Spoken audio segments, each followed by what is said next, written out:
Für genau den Elan, den Kroatiens Trainer sich vorhin versprochen hatte. Zlatko Dalic sieht sich.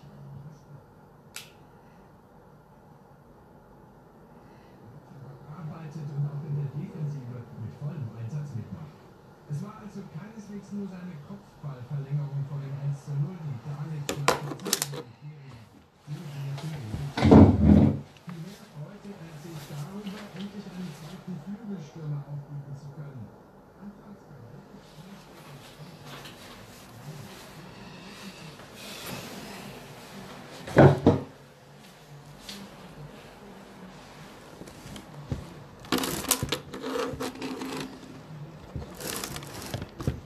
Comment je vais me faire pour qu'on me voit en fait?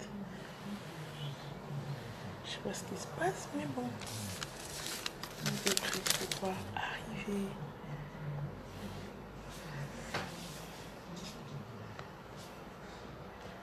Est-ce que ça se connecte?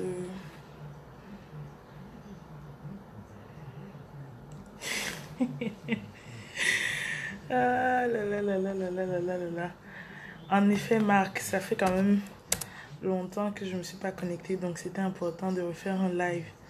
Bonsoir tout le monde. Bonsoir, je suis ravie que vous soyez là. Comment est-ce que vous allez bien? Écoutez bien ma phrase. Comment est-ce que vous allez bien? Comment est-ce que vous allez bien? On invite, on partage le live, on invite, on notifie les autres que nous sommes là. On va parler de l'aspect marketing. Il faudrait que mon ordinateur se connecte. Je ne sais pas pourquoi subitement ça ne se connecte plus. Mais bon, est-ce que ça marche? Oui, ça marche. Tu es à l'aise comme la mayonnaise. Bon, il y avait une personne petite sur mon Facebook. Tout le monde est troubleur. Tout le monde est troubleur sur mon Facebook. C'est pas possible, quoi. Bonsoir Kevin, comment tu vas? Bonsoir Lorraine. Bonsoir à tous ceux qui nous rejoignent. Je suis ravie que vous soyez là. Vous me donnez juste quelques minutes histoire que je partage le live et que je notifie qu'on est bien connecté. Désolée pour les quelques minutes de retard. C'est que moi, je suis à fond. Vous savez que je suis une fan de Messi. Et l'Argentine s'apprête à jouer, mais bon. Comme on dit chez nous, le cap d'abord, l'argent d'abord. Donc, donnez-moi juste quelques minutes histoire que je partage le live sur les pages. N'hésitez pas à notifier les personnes pour qu'elles se connectent. Partagez le live, partagez. On va parler d'un aspect très, très, très important qui est l'aspect marketing. Parce que cette semaine, j'ai abordé un thème qui tournait autour de la proposition de valeur. Et je voudrais vraiment pouvoir développer ça plus en détail pour expliquer plus aisément en fait ce que je disais dans ce live là, enfin dans ce message là en live pour la semaine. Donc voilà,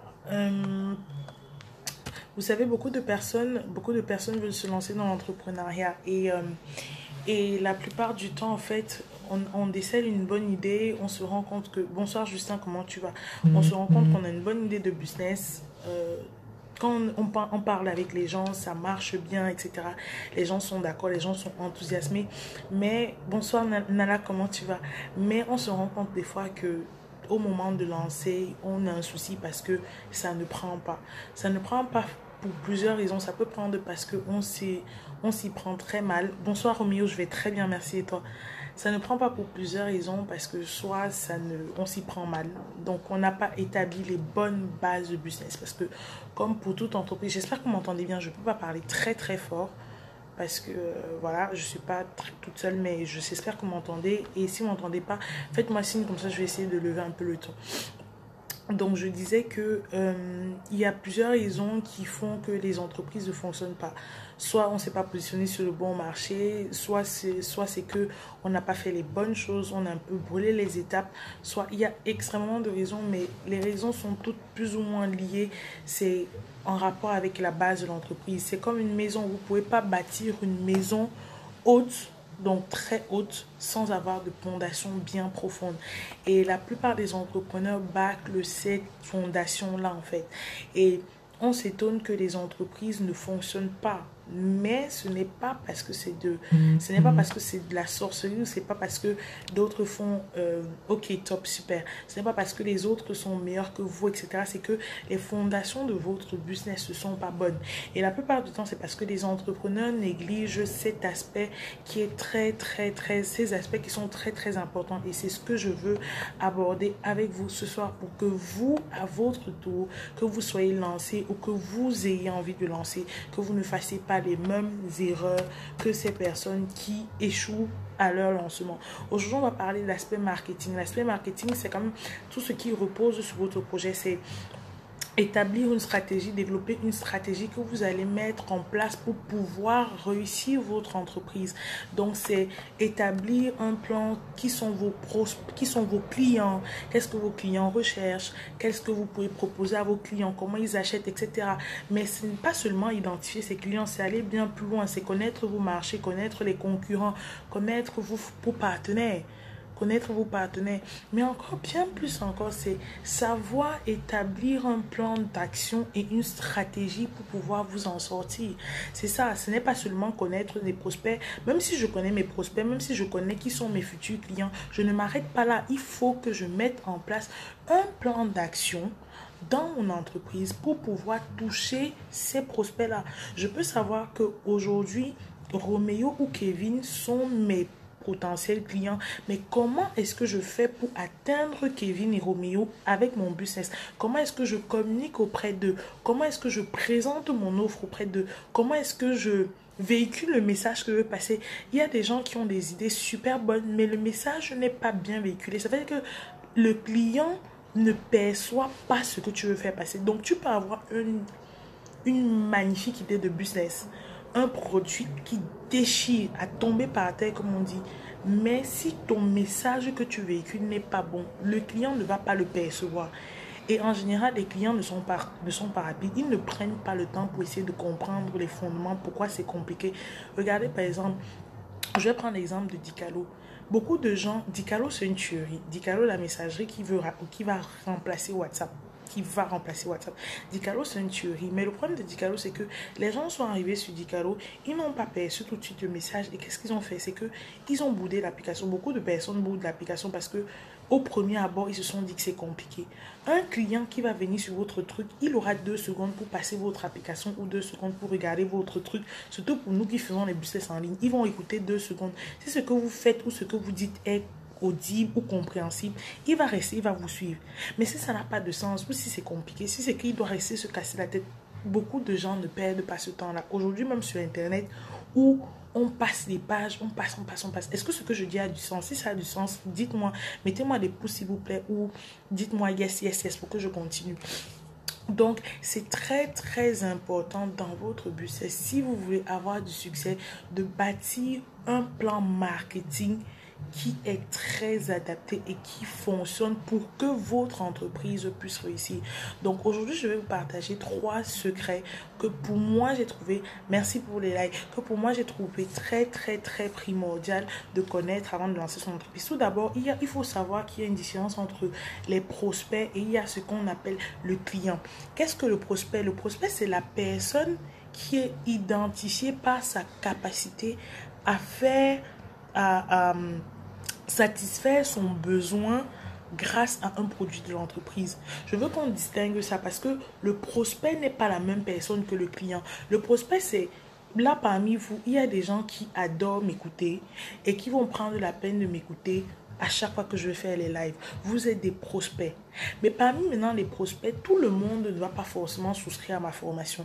Tout le monde ne va pas forcément acheter mes services. Vous regardez, vous likez, vous partagez, vous commentez. Vous êtes des prospects. Pour plusieurs raisons, vous n'achetez pas, ou pour plusieurs raisons, vous ne lancez pas. Peut-être parce que vous êtes juste intéressé par l'entrepreneuriat, mais c'est juste histoire de vous cultiver. Mais vous ne voulez pas aller plus loin.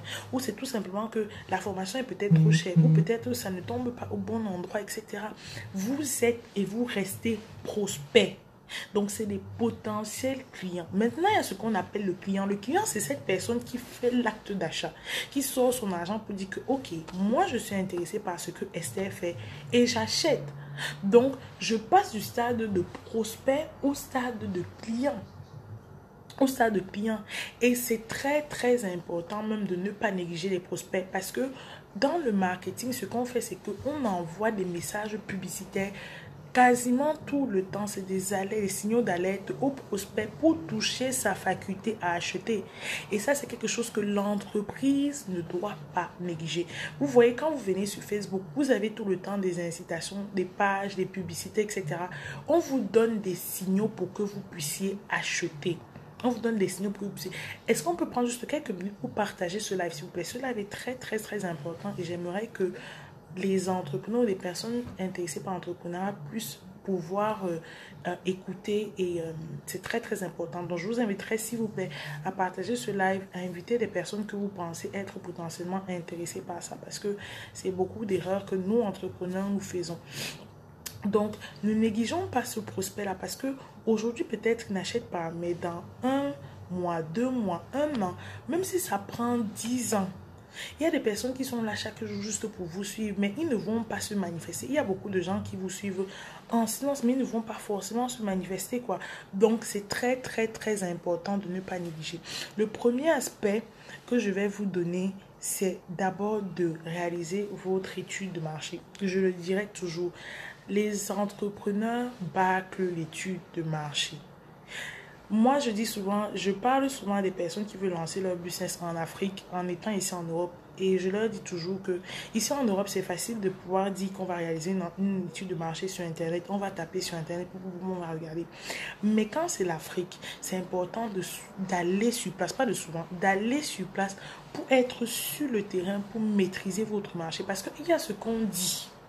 Il y a ce que les statistiques nous montrent et la réalité sur place.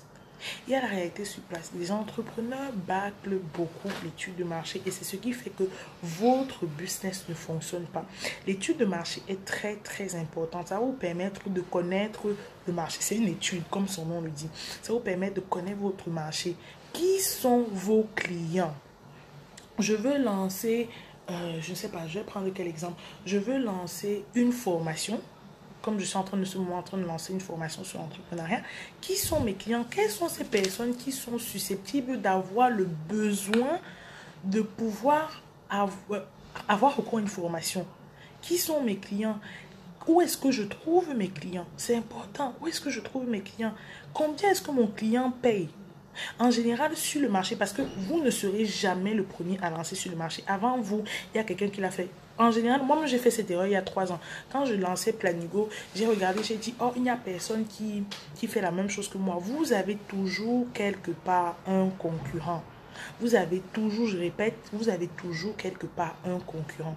Donc, étudier la concurrence, c'est aussi ça l'étude de marché, c'est de savoir que je veux lancer un nouveau soda. Il y a Pepsi qui est sur le marché, il y a Coca-Cola qui est sur le marché, il y a Sprite, il y a 7-Up. C'est qu'est-ce que ma concurrence fait? À combien est-ce qu'ils vendent? Qui sont leurs clients? Comment est-ce qu'ils distribuent leurs produits? Sur quel type de marché ils se positionnent? Quel est même le message publicitaire qu'ils utilisent? Quel est le canal par lequel ils passent pour atteindre leurs clients? Prenez le temps de regarder ça. Et je vous dis souvent que on ne lance pas un business juste pour le fun de lancer un business. On améliore ce qui ne marche pas et on met quelque chose sur le marché. C'est vrai que même ce matin, j'ai eu cette discussion en disant que oui, c'est pas parce que ça existe forcément qu'il faut le lancer. Moi, je continue à le dire et je l'assume. Maintenant, c'est mon avis. Coucou Paul, comment tu vas? Je suis de ceux-là qui pensent qu'il ne faut pas saturer le marché juste pour saturer le marché. Non, tu mets en place un produit ou un service parce que ça a de la valeur ou de l'utilité. Sinon, ça ne sert à rien. Parce qu'on n'est pas là pour juste être appelé CEO ou autre. Il faut que ton produit se vende. Il faut que ton service se vende. Donc, quand tu viens sur le marché, il faut savoir ce que les autres font. Et l'étude de marché te permet même de contacter les clients. Moi, si je veux lancer un soda, je vais aller contacter les gens les consommateurs de Pepsi, je vais contacter les consommateurs de Coca-Cola, je vais contacter les consommateurs de 7-Up. Je leur dis que ok, vous consommez ces sodas, qu'est-ce que vous n'aimez pas? Qu'est-ce que vous aimeriez qu'on améliore? En fait, c'est certaines questions que je peux poser. Je ne vais pas vous donner toutes les questions non plus, mais c'est certaines questions que je vous donne qui vous permettent de réfléchir, aller plus loin. Think out of the box. Pourquoi est-ce que vous achetez Coca-Cola? Ça me permet de comprendre même le comportement d'achat de mon client. Quand je sais ça maintenant, je pose la question, qu'est-ce que vous aimeriez améliorer? Il y a des gens qui vont te dire que moi, je veux le coca, je sais pas, à la mangue. Les gens vont te dire que moi, j'aurais aimé que le coca prenne plutôt ce truc, etc., etc., etc. Prenons l'exemple du Cameroun. On aime bien se moquer du dino parce qu'on dit que les Bouddha boudent le dino vu qu'il n'y a pas d'avocat dedans. Un Bouddha peut-être va te dire, si tu fais une étude de marché, va te dire que moi, j'aimerais que dans le dino, il y ait l'avocat. Moi, j'aimerais que dans le dino, il y ait l'avocat. Et ça te permet de mettre en place un produit avec l'avocat qui te permet de toucher une cible que toi, tu identifies et sur laquelle tu veux te positionner sur le marché. Donc, tout est question de connaître d'abord votre produit. Enfin, non. C'est pas connaître votre produit, parce que vous connaissez votre produit ou votre service, c'est connaître votre clientèle cible. On ne peut pas s'adresser à tout le monde. C'est comme dans la vie, on ne peut pas plaire à tout le monde, sinon on finit par ne plaire à personne. C'est connaître le segment sur lequel je me positionne. Où est-ce que je veux me placer sur le marché? Est-ce que je me place sur un marché de niche?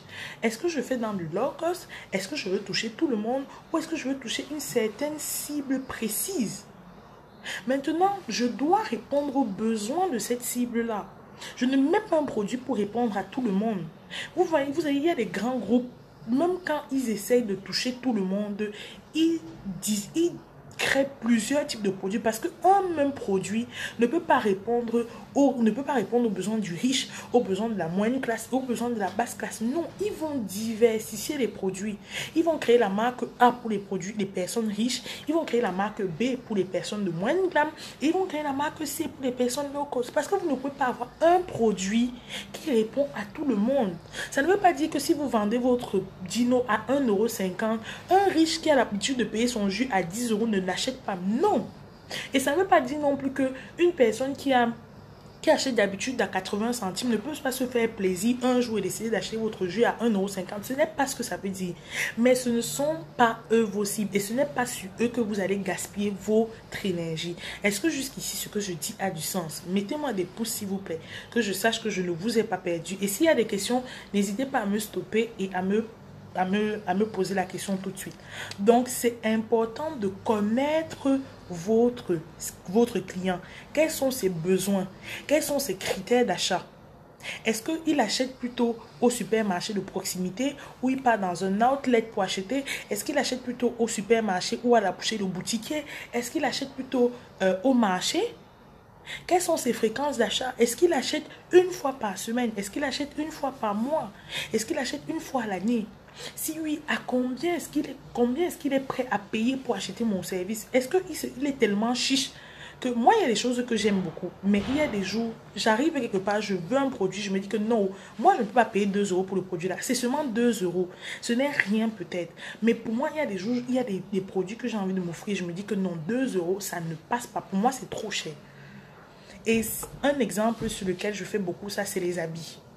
J'arrive des fois au supermarché, je vois une tunique. Je vois la tunique que mon frère, la tunique à 25 €. Je paye 25 € une tunique. Pourquoi? Je me tourne, je pars. La tunique est belle. Je veux un habit. Mais pour moi, sortir 25 € pour acheter une tunique, c'est trop cher. Alors que ma petite soeur, par exemple, pour elle, c'est à ces prix-là qu'elle achète. Maintenant, tout dépend de ta poche.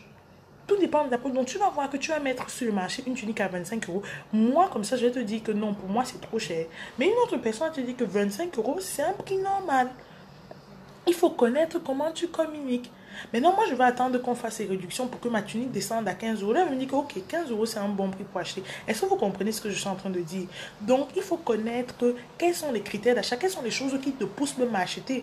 Moi, je suis une fille qui achète seulement quand j'ai les grandes occasions. Donc, quand j'ai des sorties, des soirées, etc. Je ne suis pas la fille qui va passer tout le temps dans je peux faire 1 an sans faire de shopping. Ça ne me dit rien. Mais il y a des gens qui, tous les week-ends, s'achètent des habits. Il faut connaître les critères d'achat de vos clients. Il faut connaître, je regarde le temps pour que le live ne soit pas trop long. Donc, regardez aussi les bénéfices que votre client va obtenir. Pourquoi est-ce que moi, j'achèterais, par exemple, un billet d'avion low cost chez Ryanair ou EasyJet? Pourquoi? Parce que je veux voyager moins cher. Maintenant, ça veut dire que je sacrifie autre chose. Donc, pendant que je voyage avec EasyJet ou Ryanair, ça veut dire que je prends la peine de ne pas voyager les bagages en soute parce que sinon je paye. Je prends la peine de voyager sans pouvoir manger à bord parce que sinon je paye, etc. Donc ce que vous voulez offrir sur le marché, ça veut dire que soit vous mettez en avant plus une valeur du produit et vous sacrifiez les autres valeurs. Vous ne pouvez pas forcément tout offrir. Je veux dire, si vous voulez vous positionner sur un marché bas, vous ne pouvez pas offrir la qualité, l'argent, l'argent, etc. Donc, regardez ce qui pour vous a de la valeur et travaillez en fonction de ça. Peut-être moi, ce que je veux, c'est offrir de la basse qualité. Même si vous allez léser par exemple sur le packaging, vous allez léser par exemple sur le design, vous allez léser par exemple sur les couleurs, etc. Ça dépend de ce que vous voulez offrir. Il y a des gens qui vont te dire que pour moi le packaging est important. Donc ils vont un peu être moins exigeants sur la qualité, etc. Parce que pour eux, le packaging, c'est important. Je prends des exemples et je prends la peine d'insister dessus pour que vous compreniez que cet aspect est primordial. Ne bâclez plus les études du marché. Vous ne bâclez pas les études du marché. Franchement, vous aurez beau avoir un beau produit. Si vous ne savez pas comment le vendre et si vous ne savez pas où trouver vos clients, vous allez tout simplement vous vautrer. Et vous aurez beau avoir le meilleur produit du monde, vous n'aurez pas de personnes qui pourront l'acheter et ça finira par vous frustrer pour rien. Il y a aussi une question qu'il faut se poser. Pourquoi est-ce que j'achèterais ce produit? Mettez-vous dans la tête du client. Mettez-vous à sa place et demandez-vous pourquoi est-ce que ce client achèterait mon produit? C'est vrai qu'il y a des clients qui ont l'argent à dépenser, qui ont l'argent, ok d'accord, mais pourquoi est-ce que moi, client, j'achèterais votre produit? Pourquoi je vois la Prodada qui est connectée? Moi, j'achète les produits de la Prodada. Pourquoi? Parce que j'aime manger le bongo. Je suis en train d'apprendre à préparer certains repas africains, camerounais, le taro, etc. Moi, je ne peux pas m'asseoir pour commencer à apprendre tout, comment mixer. Aujourd'hui, en Europe, je ne peux pas m'asseoir, apprendre comment mixer tous les condiments du taro, tous les condiments du mogo, parce que je n'ai même pas forcément accès à tout ça. Avoir les épices de Zoc, c'est un gain de temps. Pourquoi? Parce que pour moi, j'achète quelque chose qui est déjà mélangé. Il suffit juste que je cuisine avec. Pour moi, voilà pourquoi j'achète ça. Peut-être vous allez me dire que oui, c'est un peu cher et tout. Parce qu'il y a des gens qui aiment tout critiquer ça. Oui, c'est cher, machin et tout, tout, tout. C'est un gain de temps pour moi qui ne veut pas m'asseoir, commencer à dire que je pars à la faux shop, commencer à fouiller. Non, non, non. J'achète mes épices qui sont déjà mélangées. Je sais que je prends juste pour cuisiner. Voilà une raison. Voilà une raison quoi. Il y a des personnes qui vont passer, il y a des personnes qui adorent s'asseoir sur internet et organiser leurs vacances. Il y a d'autres personnes qui détestent fouiller les billets d'avion et qui vont passer par une agence de voyage. Donc, pourquoi est-ce que moi j'achèterais ton produit? Pose-toi la question avant de vouloir le lancer. Tu as beau avoir une idée qui est une tuerie, mais ça se trouve ce sera seulement une tuerie pour toi. Est-ce qu'il y a 2, 3, 4, X nombre de personnes dehors qui sont prêtes à acheter ton produit ou ton service? C'est la question que tu dois te poser. Et si oui, pourquoi est-ce qu'ils vont acheter? On ne va pas acheter, même si c'est le soutien seulement familial du début ou tes amis. À partir d'un certain moment, ça ne fera pas vivre ton entreprise. Il faudra que tu ailles chercher des clients hors de ton cercle restreint, hors de ton cercle de personnes qui te connaissent. Hors de ton cercle de personnes qui te connaissent. Donc voilà, donc ça c'était la première des choses, étude de marché. J'espère que c'est clair, je pense que c'est clair. J'ai pris la peine de bien l'écouter, de bien l'expliquer. La deuxième chose, c'est la proposition de valeur. Répondez à cette question. Je mets en place ce business pour tel type de personne afin de résoudre tel problème. Je crée ce business pour tel type de personne. Soyez le plus précis possible. Je mets en place ce business pour tel type de personne afin de pallier à ce problème. Exemple, je mets en place un régime pour permettre aux femmes entre 30 ans et 45 ans de perdre du poids facilement pris, perdre du poids pris après leur grossesse. C'est précis, c'est concis, le message est clair. Ça veut dire que tu sais qu'une personne qui a 18 ans n'est pas dans ta catégorie. Tu sais que tu t'adresses que aux mamans qui viennent d'accoucher. Tu sais que c'est clair et précis. Répondez, ça s'appelle la proposition de valeur. Il faut que votre message marketing soit audible et hyper compréhensible pour votre client. Ça me permet, même il y a des gens qui sont là, qui te disent des fois que, au fait, essaie, tu fais même quoi? Ok, moi j'ai dû travailler ma proposition de valeur. Je n'accompagne pas tout le monde. J'accompagne des entrepreneurs entre 0 et 3 ans. Donc j'accompagne la personne qui est sur le point de se lancer et j'accompagne jusqu'à 3 ans. Donc j'accompagne la personne qui veut le porteur de projet à se lancer dans leur entrepreneuriat et j'accompagne l'entrepreneur qui a lancé jusqu'à 3 ans maximum. Parce qu'il peut encore pivoter et réajuster son business. Maintenant, quand tu as plus de 3 ans d'existence, je suis désolée, moi, je n'ai rien à t'apporter. Je n'ai rien à t'apporter. Donc, vous voyez que ma cible, ce n'est pas tout le monde. Donc, même dans l'accompagnement entrepreneurial que moi, je fais, je ne m'adresse pas à tout le monde. C'est aussi ça, un choix de positionnement. Parce que j'ai vu que beaucoup de personnes ont des problèmes au niveau de leurs lacunes. Et les lacunes au niveau des fondations, on peut les réajuster jusqu'à 3 ans de business. Dépasser ça, quand une entreprise a déjà dépassé 3 ans, elle est dite viable. Donc, à moins de venir maintenant en apportant un côté développeur d'affaires, là c'est autre chose, mais c'est une compétence en plus, ce n'est pas ma qualité même de business. Vous comprenez? Donc, oups, mon papier est tombé. Donc, c'est important de vous poser, c'est important de répondre à cette question. Je mets en place ce business pour répondre pour telle catégorie de personnes afin de pallier à ce problème bien précis. Quand vous-même vous avez la clarté dans ce message-là, ça vous permet maintenant de savoir, ok, les mamans qui ont pris du poids pendant la grossesse, quelles sont les raisons qui ont poussé à cette prise de poids? Ça vous permet de lister les raisons. Ensuite, comment est-ce que je peux faire pour travailler avec elle? Vous allez vous rendre compte, par exemple, qu'une maman qui allait, vous n'allez pas la mettre au régime. Parce qu'il ne faut pas qu'elle ait des carences puisqu'elle allait. Vous allez vous rendre compte que peut-être une maman qui allait, qui a l'enfant et tout, ne peut pas sortir tout le temps pour venir à la salle de sport. Peut-être il faudra adapter un programme qui permettra de faire le sport à la maison, etc. Donc, le fait de savoir à qui vous vous adressez vous permettra d'étudier le comportement de cette personne-là, de ces personnes-là, et d'offrir un produit qui répond aux besoins de cette personne-là. Donc, je répète la phrase et c'est la proposition de valeur. Cette proposition de valeur vous permettra également à votre client de savoir ce que vous avez en plus que les autres. Qu'est-ce que moi, avec mon entreprise, qu'est-ce que moi, avec mon coaching, j'offre en plus par rapport aux autres? Je le dis toujours, je ne suis pas là seulement pour vous dire que faites ci, faites ça, faites ça. Moi, je partage, pour ceux qui me suivent, je partage mon expérience.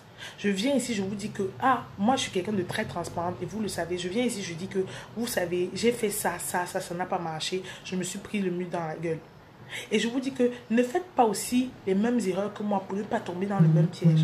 Vous savez que moi, c'est ma valeur ajoutée, c'est que je suis transparente avec vous. Je ne viens pas vous donner des informations sur des choses que je n'applique pas.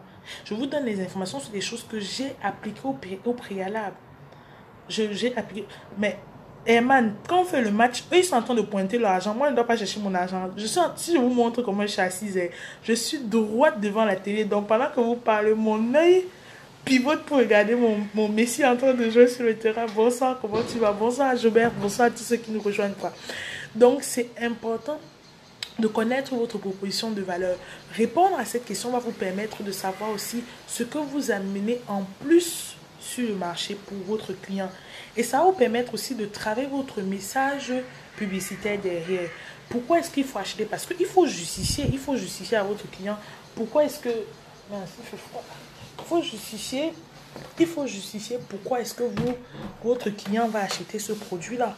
Pourquoi est-ce qu'il va acheter votre produit? Parce que en même temps, si vous lancez, il y a d'autres personnes avant vous qui ont lancé aussi. Pourquoi est-ce que je n'achèterais pas le produit de A ou de B pour venir vous acheter, vous qui êtes nouveau à vous lancer sur le marché? La proposition de valeur. Les entrepreneurs ont tendance à se concentrer sur leurs produits sans regarder en fait que finalement c'est le client qui fait vivre l'entreprise. Tu es là, tu peux être satisfait de ton produit, mais si tu le mets sur le marché et que personne ne l'achète, ça ne sert à rien. Man, vraiment, merci beaucoup. Ça ne sert à rien, quoi. Donc, qu'est-ce que vous allez apporter qui va vous distinguer des autres parce que ça va vous apporter un plus? Je ne veux pas, je refuse et je continue à le dire, c'est propre à moi. Maintenant, tout le monde n'est pas forcément d'accord avec ça. Moi, je dis, si c'est pour lancer un produit ou un service qui est déjà existant, sans modification, c'est juste que c'est rouge alors que le produit existant est vert. Moi, je trouve que ça ne sert à rien. Mais si je lance un produit qui a une certaine utilité et qui va améliorer le quotidien des personnes, là, je suis d'accord. Je vais t'aider à lancer ton produit. Je vais t'aider à lancer ton produit. Mais si c'est juste pour venir... Si c'est juste pour venir comme ça, pour dire que ok, je vais être entrepreneur, tout le monde se lance dans la fabrication, je sais pas quoi, des stylos. Moi aussi, venir fabriquer mon stylo parce que c'est le but, c'est du mouvement. Non, non, non, non. Pourquoi est-ce que tu veux fabriquer le stylo? Quelle est la motivation première qui te pousse à lancer ton stylo? Parce que si c'est pour venir saturer le marché, les Chinois sont là, ils nous saturent le marché. Et c'est propre à moi. Je vous dis, j'ai cette discussion ce matin. Pour ceux qui me suivent sur Facebook, vous pouvez regarder mon mur, les commentaires par rapport au lancement de l'application YouTube Musique. Je me suis posé la question, pourquoi est-ce que YouTube lance une application musique alors que YouTube c'est déjà... Et j'ai dû m'asseoir et écouter et réfléchir aussi pour dire que, ok, quelle est l'utilité de lancer une application YouTube Musique alors qu'il y a déjà YouTube qui existe, quoi. Posez-vous la question, pourquoi est-ce que vous voulez venir sur le marché?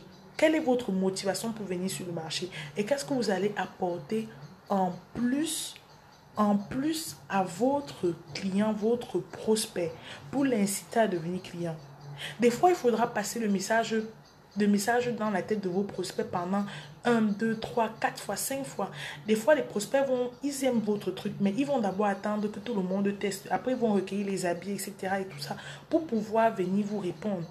Pour pouvoir venir, acheter votre produit, votre service. Donc, des fois, le message est long. Il est long pour arriver. Mais quand vous venez mettre en avant que moi je fais ça, moi je vous apporte ça, et ça vous permet d'améliorer votre vie sur tel niveau, en termes de qualité, en termes de prix, en termes de gain de temps, etc. Franchement, c'est le top du top. C'est le top du top. Merci Georgette. Merci Georgette. C'est le top du top. Moi je vous dis par exemple, je fais le repassage parce que bon, j'ai pas le choix. Mais vraiment, je serais prête à mettre l'argent qu'il faut dans une machine qui repasse à ma place. Vous allez me dire, quand je dis souvent ça à ma mère me dit que, mais attends, tu es quel genre de femme? Mais pour moi, pour moi, le repassage est tellement un an. C'est de l'ennui, c'est une torture. Quand tu veux me punir, demande-moi de repasser. Quand tu veux me punir, demande-moi de repasser. Chez moi, j'adore parce que c'est mon grand frère qui fait le repassage, quoi. Mais pour moi, le repassage, c'est une telle torture. Je dis, je suis prête à mettre de l'argent pour mettre une machine pour repasser. Par contre, j'adore faire la vaisselle. Donc, même si tu m'accumules la vaisselle, je suis capable de te faire la vaisselle pendant des heures. Ou des fois, quand je n'ai rien à faire chez moi, j'adore faire le ménage. C'est un tutant. Vous voyez, c'est un tutant. Donc, c'est la proposition de valeur, c'est quelqu'un qui va venir me dire que comme tu détestes perdre le temps pour repasser, moi je te mets en place cette machine qui va te permettre de gagner le temps et qui va te donner la possibilité d'avoir ton linge bien repassé et dressé. Aussi simple que ça. Voilà. Bonsoir Sophie, comment tu vas? Bonsoir Nelson. Bonsoir à tous ceux qui nous rejoignent. Donc voilà. Donc je vais continuer. Je vais faire d'autres parenthèses sur certains points. Je parle toujours de devenir expert. Et quand je faisais même des recherches sur ce thème tout à l'heure, on a encore reparlé de ça. Un entrepreneur, c'est quelqu'un qui doit apprendre à voir l'opportunité dans les problèmes. Ne voyez pas forcément tout ce qui se passe comme étant un problème, etc. Apprenez à regarder les problèmes comme des opportunités. Ça vous permet même de vous placer de manière différente par rapport à la vision que vous avez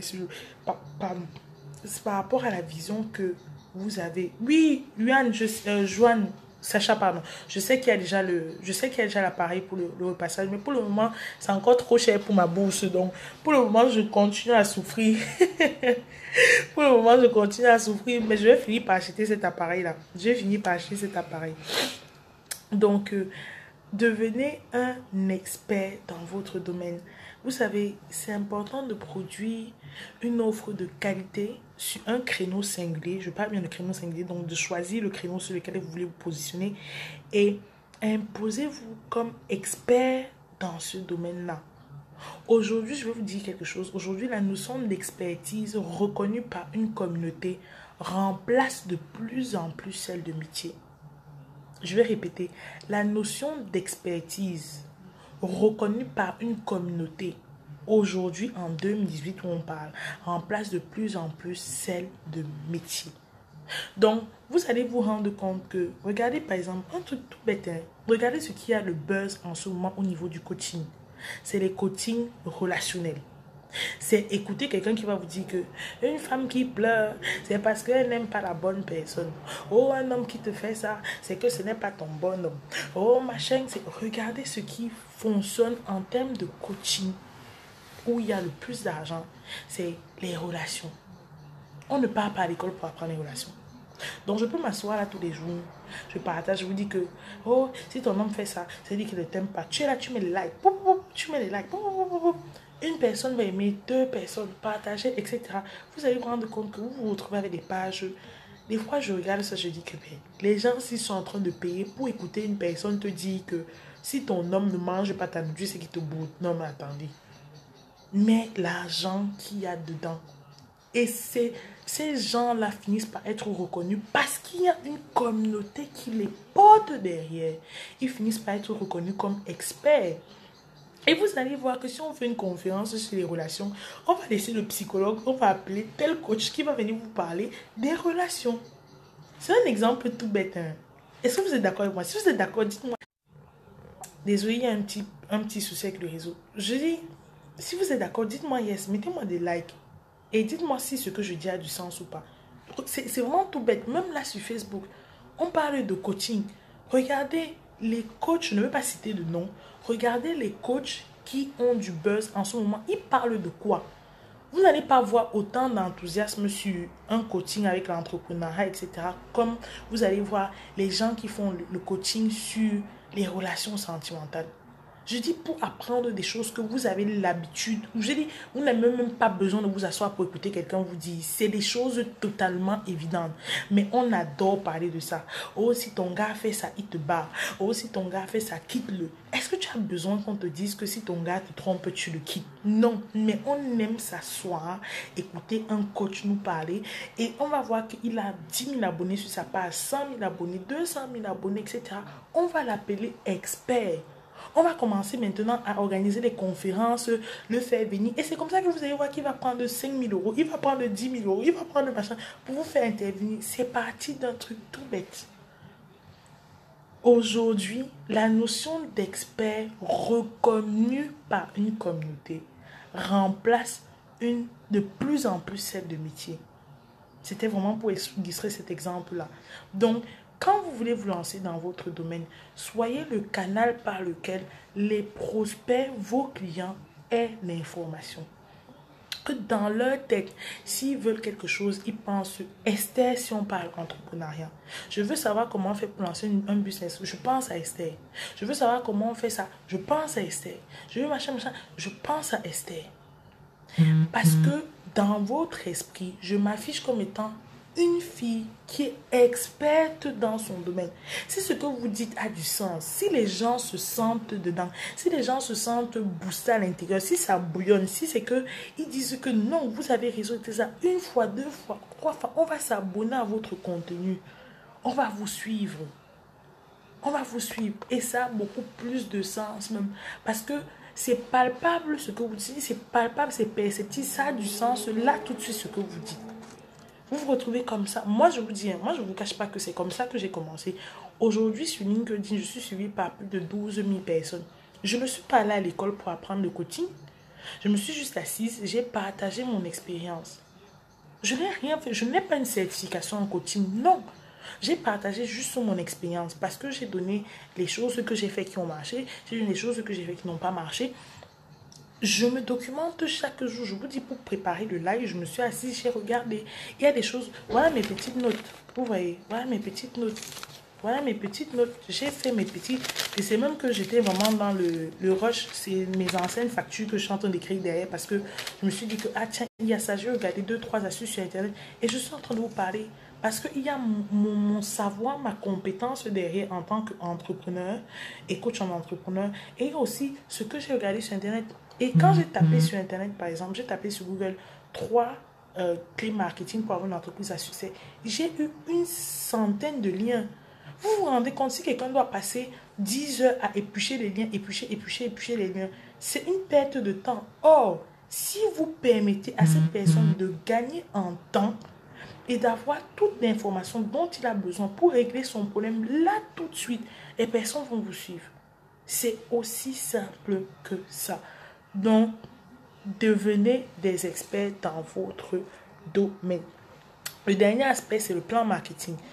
Ou encore, on parle du plan marketing, on parle du mix marketing. C'est surtout savoir, ça complète un peu l'étude de marché, mais c'est surtout savoir comment promouvoir et distribuer comment promouvoir et distribuer votre produit, votre service, quoi. Donc, qui sont vos futurs acheteurs? Ça rejoint un peu à ce que je disais sur l'étude de marché, donc je ne vais pas trop traîner dessus. C'est qui sont vos futurs acheteurs? Comment est-ce que vous faites pour les toucher? Est-ce que moi, pour avoir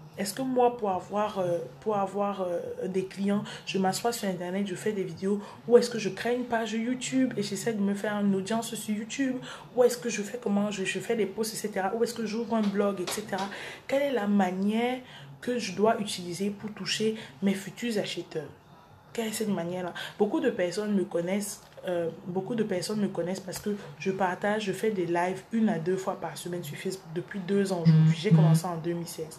Beaucoup de personnes me suivent aujourd'hui grâce à ça. Beaucoup de personnes, même là pendant que je suis en train de faire le live depuis tout à l'heure, je n'arrête pas de recevoir des demandes d'amis sur Facebook.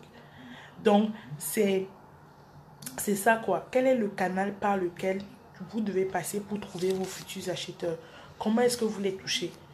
Je me suis rendu compte que sur LinkedIn du moins, mon message a plus de portée et je touche plus de personnes quand je fais des vidéos que par rapport aux posts. Des fois, quand les posts sont longs, les gens ne prennent pas la peine de lire ou le fil d'actualité défile tellement que voilà, ça passe. Alors que les vidéos sont beaucoup plus relayées, que ce soit sur Facebook ou que ce soit sur LinkedIn. Je touche plus d'audience en faisant une vidéo. Ça va plus vite. Ça va plus vite. Donc, il faut trouver le moyen d'utiliser, le moyen en fait de communiquer à votre cible. Quelle est la manière adéquate pour communiquer à votre cible? Et de la même manière, posez-vous aussi la question par rapport au canal de distribution. Où est-ce que vos clients achètent d'habitude leurs produits? Donc, je reviens à ce que je disais par rapport à l'étude de marché. Est-ce que les gens achètent au marché? Est-ce que les gens achètent au boutiquier du quartier? Est-ce que les gens achètent au supermarché? Est-ce qu'on préfère aller dans ce qu'on appelle les outlets, les trucs là, je ne sais pas comment on dit ça en français. Enfin, ça s'appelle outlet. Ça s'appelle outlet. Donc, est-ce que voilà, posez-vous cette question-là. Posez-vous cette question. D'autres choses qu'il faudrait faire, toujours dans le plan marketing, c'est de mettre en place des générateurs de prospects. Donc, quelles sont les choses que vous pouvez faire qui peuvent vous permettre de gagner des prospects? Des prospects, bien sûr, que vous allez transformer en clients. C'est penser à la publicité offline. La publicité online, c'est sur les réseaux. La publicité offline, c'est tout ce que vous pouvez faire hors des réseaux. Pensez à une campagne emailing. Comment est-ce que je fais pour recueillir les adresses email des clients? Comment est-ce que je communique auprès des clients? À quelle fréquence je communique auprès des clients? Quels sont les signaux d'alerte que je peux lancer à mes clients? Je regarde l'heure, désolé. Quels sont les signaux d'alerte que je peux lancer pour transformer mon prospect en client? Réfléchir au partenariat, ça intervient aussi dans le mix marketing. Connaître tous les concurrents de votre secteur. Connaître tous les concurrents de votre secteur. Je veux me lancer dans la production de jus d'orange. Qui sont les concurrents sur ce marché? Aujourd'hui, il y a X nombre de marques de jus d'orange. Comment est-ce que je fais pour moi me positionner sur ce segment? Parce qu'il y a des segments super saturés. Ça ne veut pas dire parce que c'est saturé que vous ne devez pas vous lancer dessus. Non. Il faudrait que pour que votre produit sorte du lot, que vous ayez une proposition de valeur très bien définie, une proposition de valeur très bien définie, bien perceptible par le client. Bien perceptible dans le client, ce qui va le permettre de pouvoir acheter ce que vous faites, ce que vous mettez en place comme produit et service. Donc, et aussi une dernière chose que je voudrais vous dire, c'est de pouvoir connaître les temps forts de votre secteur. Connaissez les moments où il y a les soldes. Connaissez les moments où il faut faire des salons. Connaissez les moments où il y a des congrès, il y a des foires. Ce sont des endroits où vous pouvez rencontrer un lot de prospects. Avoir par exemple un stand dans un salon, dans, je sais pas, la foire de l'entrepreneuriat, le salon de l'entrepreneur, etc. C'est une grosse visibilité. Il y a des événements où, aujourd'hui, je regardais le mondial et je disais à mon chéri hier que, mais attends, partout quand tu regardes la télé, partout tu vois seulement Qatar Airways, Qatar Airways. Je lui ai seulement dit que, mais attends, les gens si ont dû perdre un argent fou juste pour être visibles là. Combien de personnes, de millions de personnes regardent la Coupe du Monde en ce moment? Imaginez, vous avez juste votre bandeau publicitaire là, sur les bords du stade. En ce moment, c'est Adidas. Vous imaginez les millions que ces entreprises ont dû payer pour être là. Pour que tous ceux qui vont regarder la télé voient juste, même si ce ne serait-ce qu'une seconde, le logo de leur entreprise. Vous vous imaginez? C'est ça quoi. Je disais que mais hier, il n'y avait que Qatar Airways. L'argent qu'ils ont dû mettre dedans pour pouvoir être là, affiché là. Affiché là quoi. Est-ce que la facilité de paiement est une bonne perspective? Très très bonne perspective, Nala. C'est une très très bonne perspective. Il y a des clients qui sont intéressés par ce que vous faites, mais qui n'ont pas forcément les moyens là tout de suite de payer vos services. Donc, permettre à ces clients-là de... Et voilà le but de l'Argentine. Permettre à ces clients de pouvoir acheter plus facilement, c'est une plus parce que ils vont venir, il y a des clients qui m'ont dit qui achètent sur ces discounts parce que ces discounts leur permettent de pouvoir payer en plusieurs fois. Ces discounts est venu avec une révolution quand même. Donc c'est les mêmes prix, mais vous mettez la possibilité de payer en plusieurs fois. Le client se sent, même si c'est un crédit, hein, mais le client quand même, il sent ça moins sur lui. Donc c'est un très très bon, une très très bonne astuce marketing ça. Une très très bonne astuce marketing. Donc bon, je récapitule ce que j'ai dit, les 3 secrets marketing pour avoir une entreprise à succès. La première des choses, c'est faire votre étude de marché. Donc, c'est connaître vos clients cibles. Quels sont ses besoins, quels sont ses critères d'achat, quels sont les bénéfices qu'ils veulent obtenir, où est-ce qu'il achète, à quelle fréquence il achète. Il faut savoir définir votre couple cible-produit en répondant à la question pourquoi est-ce que j'achèterais ce produit-là? Pourquoi est-ce qu'un client achèterait ce produit? Ça, c'est la première clé. La deuxième clé, c'est de pouvoir travailler votre proposition de valeur. Comment? En répondant à la question précise. Je mets en place ce business pour répondre, pour toucher telle catégorie de personnes afin de pallier à tel problème. Je mets en place ce business pour toucher telle catégorie de personnes. Soyez le plus précis possible. Soyez le plus précis possible. Donc, limite, dites même que moi, je préfère toucher les jeunes entre 15, les adolescents entre 12, l'adolescent c'est quel âge? 15 et 17 ans. Limite, dites-vous ça. Je préfère toucher entre 15 et 17 ans. Ou vous dites-vous que moi, mon produit, c'est seulement pour les seniors. Ou les gens, vous dites que moi, je veux juste toucher les jeunes cadres dynamiques. Donc, c'est quelqu'un qui a peut-être entre 30 ans et 35 ans, etc. Soyez le plus précis possible dans la cible que vous visez. Et soyez le plus précis dans le besoin que vous voulez traiter. C'est trop vague de dire que j'aimerais aider les gens à tomber amoureux de la bonne personne. Non. J'aimerais aider les hommes entre 30 et 40 ans à draguer, à se faire accepter par des femmes qui courtisent en route. Ça a plus de sens que de venir dire que moi j'aimerais apprendre aux gens à draguer. Est-ce que ça a du sens ce que je dis?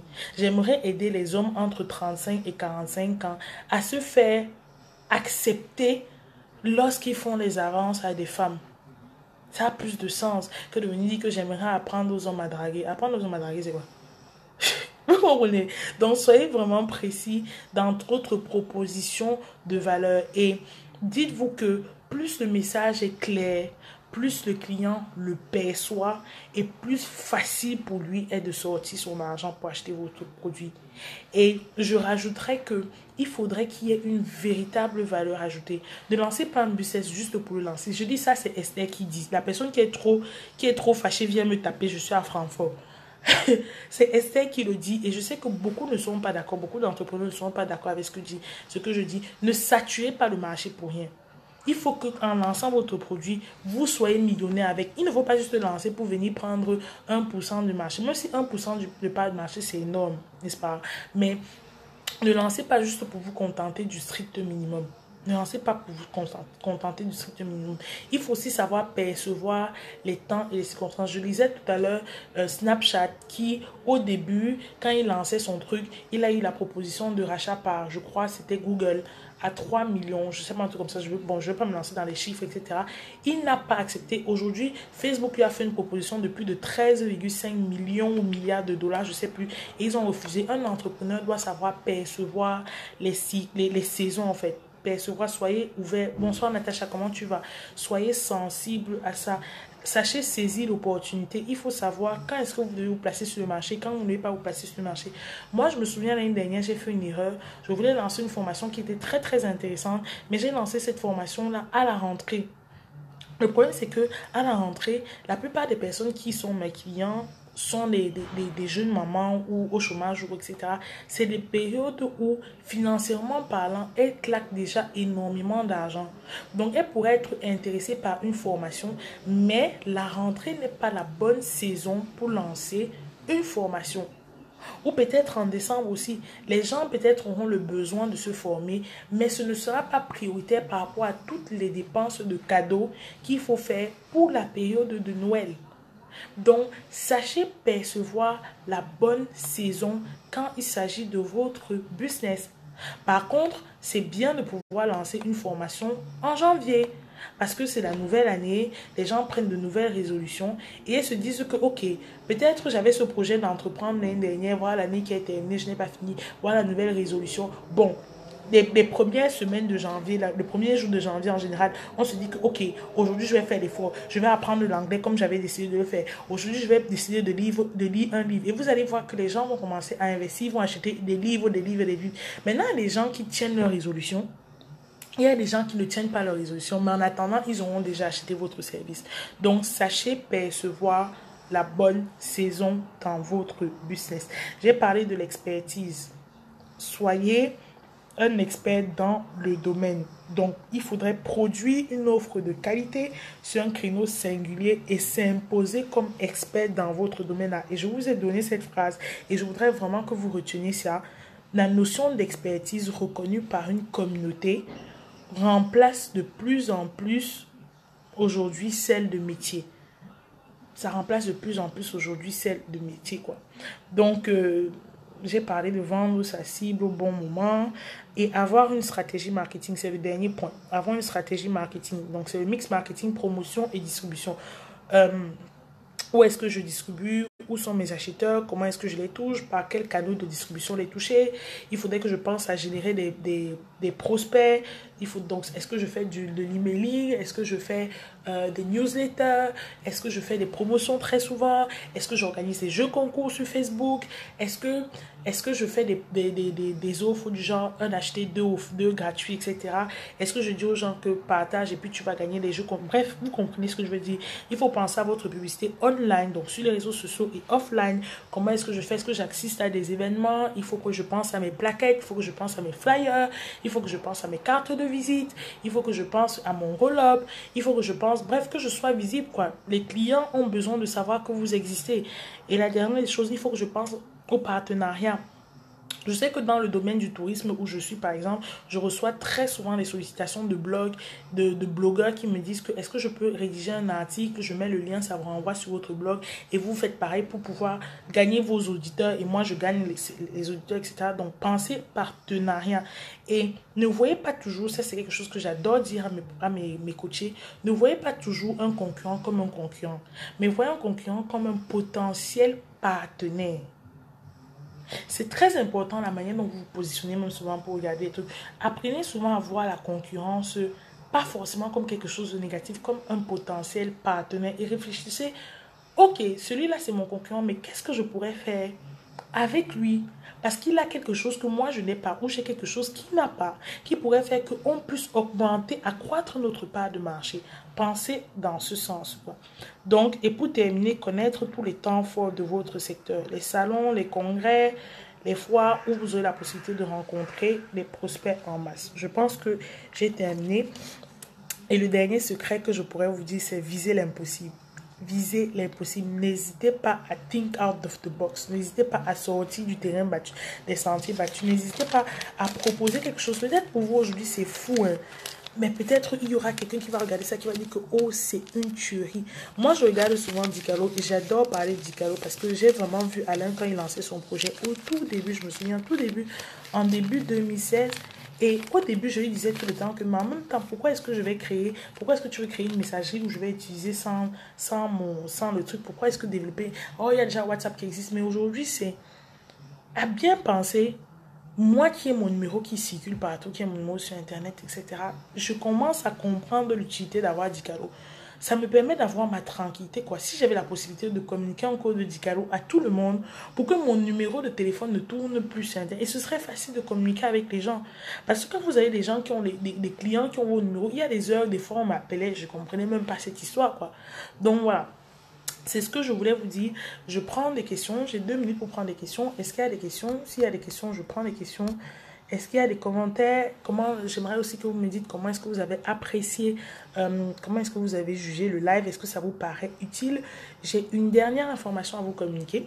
Je fais le lancement d'une formation où j'offre pendant 1 mois la possibilité d'être encadré dans le cadre du lancement d'entreprise. Donc, si vous êtes intéressé par la création d'entreprise, je voudrais pas, ce message ne s'adresse pas à tout le monde. C'est vraiment des personnes qui sont décidées à créer leur entreprise. Je veux travailler avec des personnes qui sont déterminées, qui savent exactement ce qu'elles veulent. Donc, il y a 2 types de personnes. Il y a les personnes qui veulent lancer, qui ont une idée, qui ne savent pas peut-être comment commencer ou qui n'ont pas de moyens financiers pour s'en sortir. Et j'aimerais parler aussi aux personnes qui ont déjà créé et qui aimeraient pouvoir être aiguillées pendant le lancement. Donc c'est pour ces 2 types de personnes. Si vous êtes frustré et vous avez ce projet d'entreprise que vous n'arrivez pas à lancer depuis, vous ne savez pas comment faire, la formation est pour vous. Si vous êtes salarié, que vous avez votre idée de business, vous ne savez pas comment faire parce que vous êtes encore salarié, cette formation est pour vous. Si vous n'avez pas de moyens financiers, parce que j'ai un credo, vous êtes capable de lancer votre business à partir de zéro. Quand j'ai à partir de zéro, c'est sans trop de moyens financiers. Donc, c'est possible. Je vous accompagne pendant 1 mois. Tout le mois de juillet, on va travailler 1 heure par semaine, 2 fois. Donc, 2 heures de coaching en face à face avec moi, où je travaillerai sur votre projet avec vous. Vous aurez aussi la possibilité d'avoir 2 sessions live le mardi et le jeudi pendant 1 heure où j'aborderai des aspects bien précis de l'entreprise. Donc, autant sur le plan marketing, le plan communication, etc. On va parler de clarification de votre idée de business. Comment faire pour mettre en place une magnifique idée de business, quelque chose qui est viable et qui va donner cartonné. Et on va parler aussi de l'étude de marché. Je vous montrerai plus en détail comment rédiger une étude de marché, plus en détail comment rédiger un business plan. Donc ça peut être intéressant. Et le dernier aspect, je vous montrerai comment faire pour attirer vos clients. Donc cet accompagnement-là dure 1 mois, tout le mois de juillet, et je l'offre à 100 €. C'est un prix exceptionnel. C'est 100 €, pas plus, parce que je pense à ceux qui ont un faible budget, mais c'est de ceux qui veulent prendre la décision aujourd'hui de créer leur entreprise. Donc, si c'est votre cas, n'hésitez pas à me laisser un message en commentaire et moi, je vous contacterai en vous donnant toutes les informations. Quels sont les avantages autres de ce groupe? C'est que vous aurez la possibilité de vous bâtir votre réseau. C'est une communauté de personnes, donc vous aurez la possibilité de faire votre étude de marché, de poser les questions et d'avoir des personnes qui vous répondent, des personnes qui vous aident parce que vous allez présenter votre business, etc. Donc, c'est un accompagnement privé pendant 1 mois pour vous permettre d'avoir les bonnes bases solides. J'ai recensé j'ai recensé les points capitaux qui vous permettront de lancer votre entreprise avec succès et d'avoir de la pérennité aussi dans le temps, quoi. Donc, on ne va pas parler des choses qui ne servent à rien. On va aller straight to the point, donc droit au but, comme l'OM, mon club, comme l'OM. On va aller droit au but et on va toucher ces aspects-là qui sont très, très importants et qui méritent, qui sont primordiaux et qui sont nécessaires à maîtriser avant de lancer votre business. Donc, si ça vous intéresse, mettez-moi le commentaire et je vais vous contacter. C'est seulement 100 €. Attention, l'offre est valable que 5 jours. 5 jours. Et la formation commence donc le 2 juillet. Je ne prendrai pas 100 000 personnes. Je veux vraiment me concentrer sur des personnes qui sont décidées à transformer leur vie et à vivre leurs rêves pour en faire une réalité, quoi.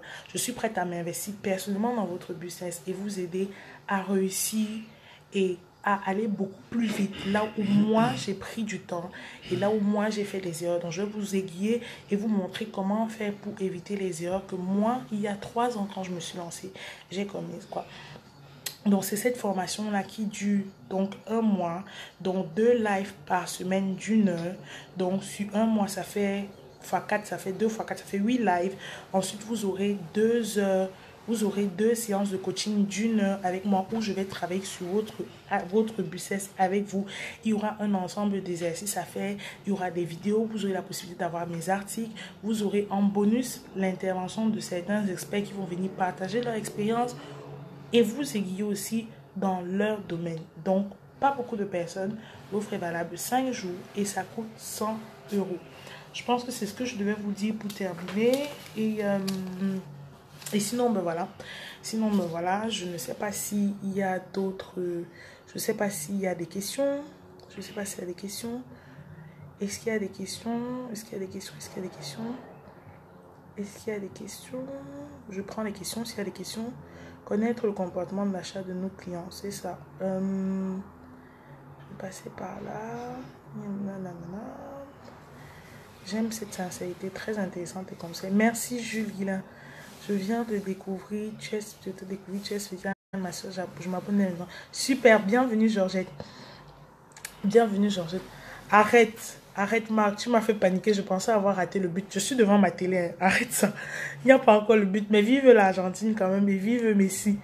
Donc voilà, j'ai répondu à ça. The sky is the limit.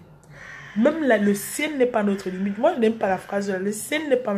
Il n'y a pas de limite. Le ciel, c'est... Il n'y a pas de limite, quoi. Très difficile dans notre communauté, les partenariats gagnant-gagnant.